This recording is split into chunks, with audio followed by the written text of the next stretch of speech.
It must have been during a time long removed from this present moment, this place without weather or winds, that I first stepped foot upon this rusted soil, a writer than blood and older than memory. The landing itself, what was it like?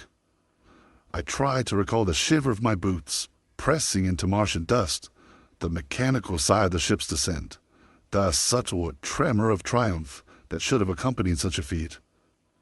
But the memory is fragmented now, jagged and loose like the iron-laced stones that litter the valley that I have called home for what feels like centuries. Somewhere in my younger thoughts, distant, half-erased, I loved science with the desperate purity only children can afford. I would press my palms against frosted windows to glimpse the stars that pierced the night like ancient wounds, wondering if they too had hearts, if they too bled, if they too waited. I lived for the calculus of possibility, the slow unfolding of the cosmos like a divine manuscript written in particles and silence.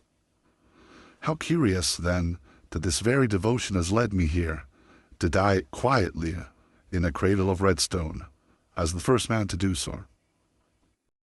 I suppose history will remember me, or at least a name on a plaque will, but I fear I will not remember myself, that even now, as I lie still within the deflating lungs of my suit, I'm becoming more atmosphere than man, fading into the carbonated soreness of a place that neither welcomes nor rejects, but simply it persists.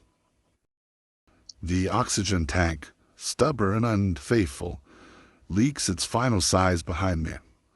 I no longer hear the digital warnings. Their beeps have slowed, or perhaps I have. The visor fogs gently, and I do not care to wipe it. There is nothing more to see. The sun here rises like an apology, diffused by dust, stretching itself thin across the choking horizon. I'd once believed a sunrise on Mars would bring it with it some sacred illumination, proof of divinity in desolation, but it merely casts longer shadows on my helmet. I think now of Earth, not as a globe or a homeland, but as a scent. The damp soil after rain, orange peels, laundry hanging in suburban winds. I think of my mother's calloused fingers, twisting knobs on the stove, my father's unfinished books stacked beside his chair. I think of laughter heard through drywall, and the sound of breath. Not mine, but ours. I miss the sound of breath most of all. The solitude here is not cruel. It is clean. That's the danger of it. A cruelty I could resist. But this emptiness is gentle, it's sedating. It hums like a lullaby, the kind sung by machines with no mouths. I wonder if the rover still moves without me. I had named it Eunomia, after some forgotten Greek ideal of balance, peace, or divine law. It used to follow behind me obediently, little tracks across the soil, like a dog pretending not to love me. Now I imagine it parked in some quiet crater, solar panels tilted like withered petals, awaiting orders from Ghost. My final message, I recorded it hours ago. The signal may reach then in 17, 18 minutes, or not at all. I spoke plainly, I think. Something about the mission being worth it, about loving the work. I did not mention the fear or the way my bones ached, not from pressure, but from the absence of it. I did not say how hard it was to remember the sound of a voice that wasn't synthesized.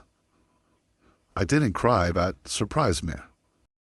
What is a man, after all, if not a vessel for longing for meaning, for others, for permanence? And yet, here I am, a final imprint on a world that does not care to be marked. My breath shallows. There is a low-frequency ringing in my ears, the kind that announces endings. I lower my head to the side. and see the red dust clinging to the ridges of my glove, sifting downward like hourglass sand. I whisper, perhaps aloud, perhaps not. I am the dust now. And the sky listens, but does not reply. And the stars keep burning, blind and beautiful. And I close my eyes.